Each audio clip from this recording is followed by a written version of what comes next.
Billings' #1 hit music station, Hot 101.9. Joining us right now, the lovely Jane Kaczmarek. Jane, good morning. Good morning to you, too. It's have you been up here to Montana? We were talking off the air there a little bit. You were asking how it was. I have never been to Montana. That has got to change. Well, and I think there are quite a few people in Hollywood who do go up there. Isn't this the place where everyone has these beautiful ranches? Yeah, not so much here in Billings. We're like the functioning part of Montana. We're like we're the big city of Montana. But as a state, yes, we have some very, very nice places where you can, go rent a place and do some skiing and fishing. Right. And enjoy outdoors. Do you have snow yet? Are you? Oh yeah. We've got probably, 8 or 9 inches so far. That's a nice start. Yeah, we got a little base out there. I might have just been making that up, but I know there's snow. So, what's going on in life for you? You're always busy. You're always up to something. I'm busy. I just got back from India, where I had the good fortune of traveling with the Smile Train. And for people that aren't familiar with the Smile Train, it is an organization that repairs cleft palates and cleft lips in children in the developing world. They have doctors and hospitals set up in over 76 of the poorest countries in the world, and they help these children who are born with this hideous deformity.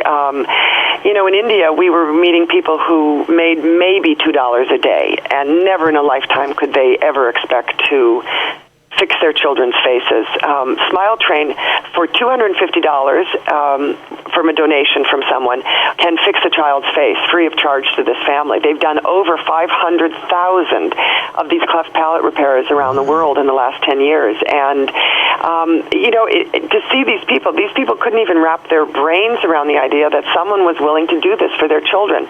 India has no social security, no welfare, and to tell these people, yes, bring your baby and bring your child and we can fix this. Your child will be able to go to school, will be able to get a job, will be able to make a friend, is a very rewarding enterprise to be involved with. I had an amazing time with them, visiting these children and meeting these people who some of them walked for days and days and days to come with their babies and get a date for their surgery. Smile Train turns no one away, and it's an amazing organization. That's what causes cleft lip and palate. I'm listening to this, and there's so many of these. Why does this happen? Is it just a random thing? Yes, it is, and it happens everywhere. In the United States, they're fixed automatically.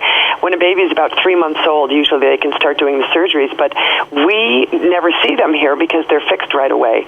In countries as poor as India and China and even in Russia, there isn't the medical staff or the money to pay for these things.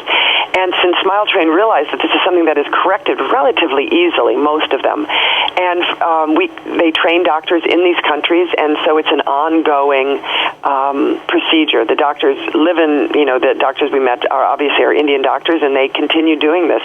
There's a fellow named Dr. Sabod at a hospital in Varanasi.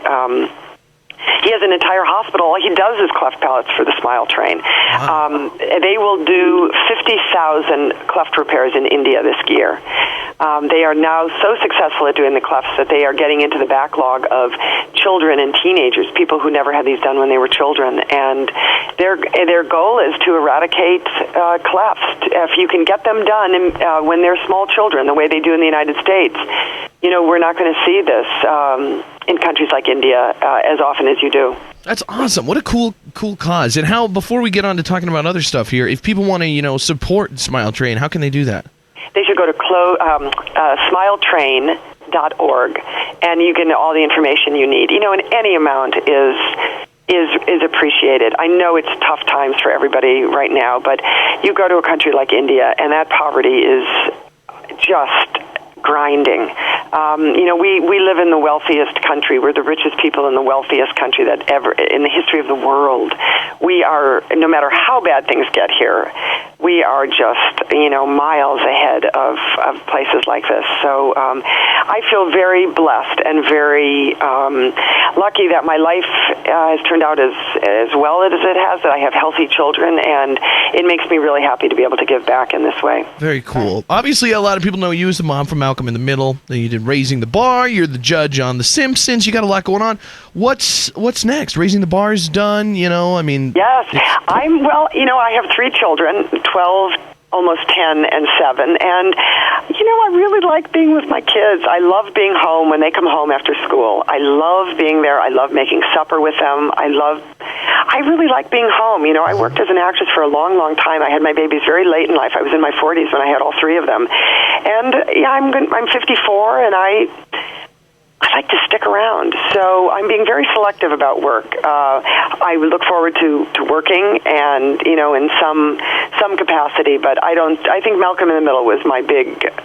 I'll never do a show quite that big or long running as Malcolm was. We did 154 episodes, I think. So.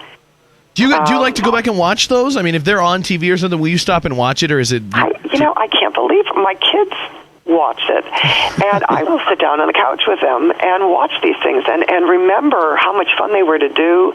In fact, they gave me all my clothes, not that Lois had but they were blue jeans and khakis and sweaters, and I thought these clothes are great. And there was one day I sat down with my kids and I looked at what Lois was wearing in this episode, and I looked down at what I was wearing, and I realized I had on exactly the same clothes That's gotta be as weird. that I was wearing in the episode. So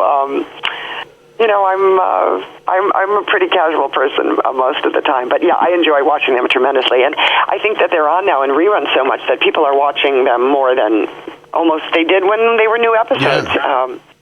It's crazy. Somebody from Big J Show TV, our webcam here, asks, "Are you a lot like Lois in real life?"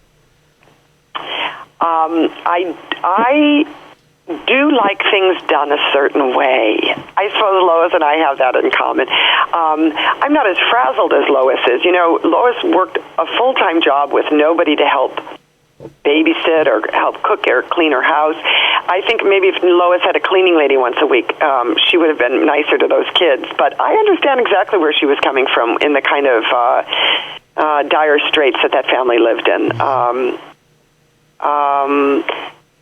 I hope I don't have as short a fuse as she does, but I think she deserved to do everything she did to those children. They were pretty naughty. That's awesome. Jane, it has been great talking to you. Smile Train sounds like a very, very good organization. If people could support it by going to smiletrain.org. Continue the good work, and hopefully you get to spend enough time with the kids, but we'll still see you come back and do something big here soon. I hope. I want to see you. Thanks so much. Jane Kaczmarek, Okay. thanks for joining us. Have a good one. Alrighty. Bye-bye.